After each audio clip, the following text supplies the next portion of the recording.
सभी का बहुत अभिनंदन। आज का ये जो प्रेस कॉन्फ्रेंस है, स्वाभाविक रूप से आप सुबह से देख रहे हैं कि राहुल गांधी सूरत के अपीलिएट कोर्ट से क्या उनके जो सजा उनको मिला था, क्या उस पर रोक लगेगी, इसको लेकर बहुत सारी चर्चाएं हो रही थी। और अब जब सूरत के अपीलिएट कोर्ट का जजमेंट आया है, उसका वर्डिक्ट आया है, पूरे देश में खुशी का माहौल है।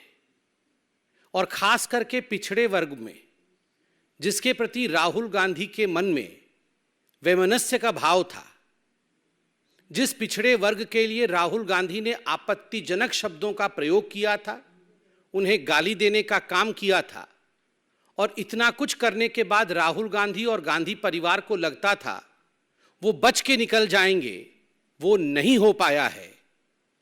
This is I would say, slap on the face of the arrogance of the Gandhi family.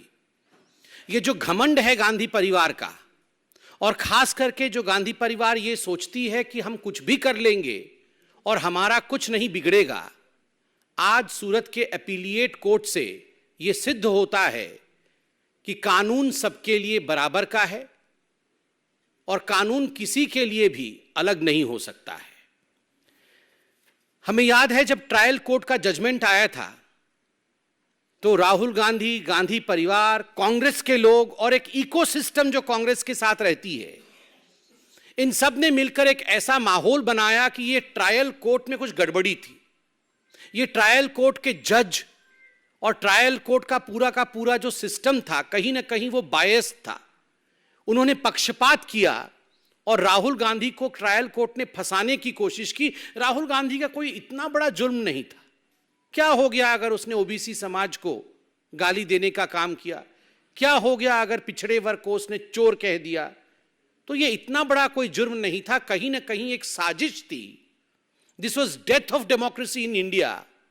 और उसके कारण से सूरत के ट्रायल कोर्ट ने इस प्रकार का एक वर्डिक्ट राहुल गांधी के खिलाफ सुनाया, और नतीजा रहा कि राहुल गांधी आने वाले समय में इंडिया के पार्लियामेंट से एक तरह से डिस्क्वालीफाई हुए, और वो कानून भी उनके समय बनाया हुआ कानून था। मगर आज जब अपीलिएट कोर्ट से जजमेंट आता है तो एक बात स्पष्ट होता है कि this was not death of democracy of India, this is a blow on the arrogance of the Gandhi family. ये लोकतंत्र समाप्त नहीं हुआ है। ये जो घमंड है गांधी परिवार का और खास करके राहुल गांधी का, उसके ऊपर एक बहुत बड़ा आघात है कोर्ट के माध्यम से। अपीलिएट कोर्ट को भी लगा कि देयर इज अ मेरिट। जिस प्रकार से पिछड़े वर्ग के खिलाफ, ओबीसी समाज के खिलाफ गाली गलौज करने का काम राहुल गांधी और उसके बाद राहुल गांधी को सपोर्ट करते हुए कांग्रेस पार्टी ने किया था, अपीलिएट कोर्ट कन्विंस होती है कि इसमें मेरिट है जो ट्रायल कोर्ट ने किया था, और राहुल गांधी जी के सेंटेंसिंग को कम नहीं किया जा सकता या उसे स्टे नहीं किया जा सकता। यह बहुत बड़ी बात है हिंदुस्तान के न्यायिक प्रणाली में। बंधुगण, राहुल गांधी जी को सेंटेंसिंग होने के पश्चात पूरे कांग्रेस पार्टी ने एक मोबिलाइजेशन किया था। गली गली में, नुक्कड़ नुक्कड़ में जो कांग्रेस के कार्यकर्ता थे, वो राहुल गांधी जी के मोबिलाइजेशन के कारण न्यायपालिका पर ठहर ठहर कर आक्रमण कर रहे थे। केवल हिंदुस्तान में ही नहीं, विदेशों के माध्यम से दूसरे देशों से हिंदुस्तान के खिलाफ स्टेटमेंट जारी कराने का काम भी कांग्रेस के कार्यकर्ता रह रह के करा रहे थे। एक इकोसिस्टम पूरी की पूरी इंडिया की जुडिशियरी के खिलाफ लग गई थी। और आज जब यह जजमेंट आया है, मैं कहूंगा this is the victory of the common people of India. यह साधारण जनता के लिए तो विजय का उत्सव है ही, पिछड़े वर्ग के लिए विजय का उत्सव है ही, यह न्यायपालिका के लिए भी एक बहुत बड़ा विजय है। क्योंकि जिस न्यायपालिका के खिलाफ सड़कों पर आंदोलन करके मोबिलाइजेशन करने का काम कांग्रेस पार्टी कर रही थी, आज उसी न्यायपालिका ने कहा कि आप कितना भी दबाव या प्रेशर की राजनीति हमारे ऊपर करने की कोशिश कर सकते हैं, मगर we don't buckle under pressure. आपके प्रेशर टैक्टिक्स के कारण, आपके दबाव की राजनीति के कारण न्यायपालिका झुकती नहीं है। जो अन्याय है वो अन्याय है। इतना ही नहीं, आपने देखा था उनके जो नेता हैं कांग्रेस पार्टी के, राज्यसभा के अंदर कई बार के सांसद रहे हैं, प्रमोद तिवारी जी, वो तो 2 कदम आगे निकलकर और कह रहे थे कि ये तो गांधी परिवार के लड़के हैं, ये राहुल गांधी केवल साधारण मनुष्य नहीं है, ये साधारण हिंदुस्तानी नहीं है, ये तो गांधी परिवार का सदस्य है, उनके नाम में गांधी लगा हुआ है, इसलिए the law should treat him differently. कानून इनको भिन्न करके इनके साथ बर्ताव करना चाहिए था। न्यायालय को इस प्रकार 2 वर्ष का जेल नहीं सुनाना चाहिए था, क्योंकि ये राहुल गांधी हैं। ये कोई और होते तो ठीक है भैया, तुम 2 साल के जेल में जाओ, हमें क्या जा रहा है, मगर राहुल गांधी हैं, इसलिए गांधी परिवार के लिए एक दूसरा मानदंड हो, गांधी परिवार के लिए कानून दूसरी परिभाषित हो। There should be a separate law for the Gandhi family. यहां तक डिमांड उनके मेंबर ऑफ पार्लियामेंट ने किया था, प्रमोद तिवारी जी ने किया था, यह पब्लिक डोमेन में मौजूद है। और आज के इस जजमेंट से एक बात स्पष्ट होता है कि इस देश में संविधान का राज है, परिवार का राज नहीं है, और किसी भी परिवार के लिए प्रेफरेंशियल ट्रीटमेंट नहीं हो सकता है, उसे अलग दृष्टिकोण से देखा जाएगा। ऐसा ट्रीटमेंट किसी भी परिवार के लिए नहीं हो सकता है।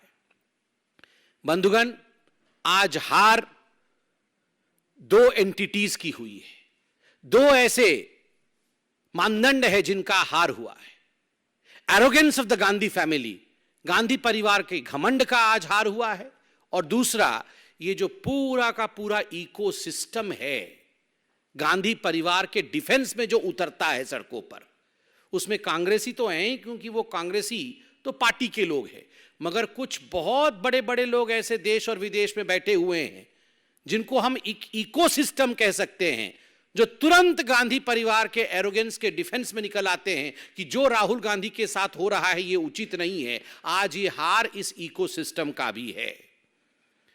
मैं कहूंगा कि आज जो हुआ है राहुल गांधी के साथ, जिस समय ये पूरा जजमेंट सूरत के ट्रायल कोर्ट ने सुनाया था, उस समय भी सूरत के ट्रायल कोर्ट ने राहुल गांधी को कोर्ट के परिसर में अपने समक्ष ये मौका दिया था कि राहुल जी, अभी भी समय है, यदि आप हाथ जोड़ के माफी मांग लें ओबीसी समाज से कि आपने गलत किया है, आपने सही नहीं किया है, तो हम विचार करेंगे।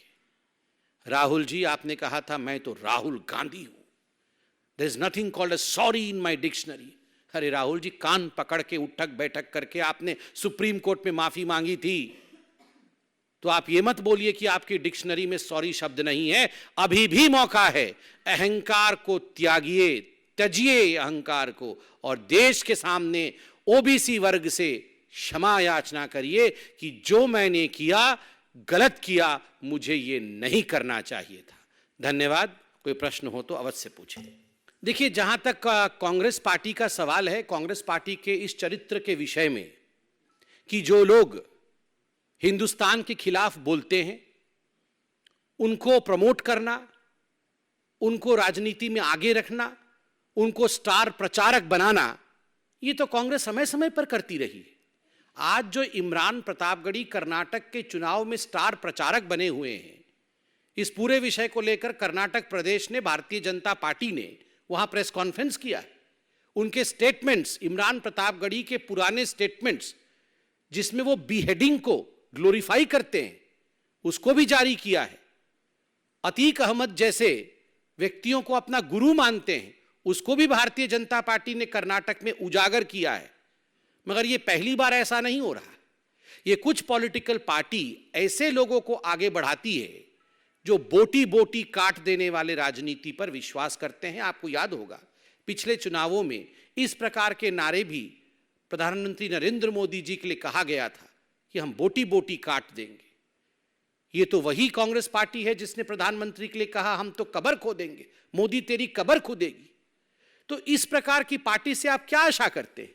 ये वो पार्टी है जिसमें मनीशंकर अय्यर स्टार प्रचारक हैं, जो पाकिस्तान में जाकर गुहार करते हैं मोदी को हटाना होगा, हिंदुस्तान को बचाना होगा। ऐसी पार्टी से और कुछ अपेक्षा करना मुझे लगता है उचित नहीं होगा। Congress and appeasement are synonymous. Congress और तुष्टिकरण ये दोनों पर्यायवाची शब्द हैं, और ये हिंदुस्तान की जनता और कर्नाटक की जनता भली भांति जानती है. Please ask the Congress party, though they must be hearing somewhere this press conference, unsolicited advice from me is, please don't put a lot of your thought on what BJP is doing. Rather, get concerned about Rahul Gandhi.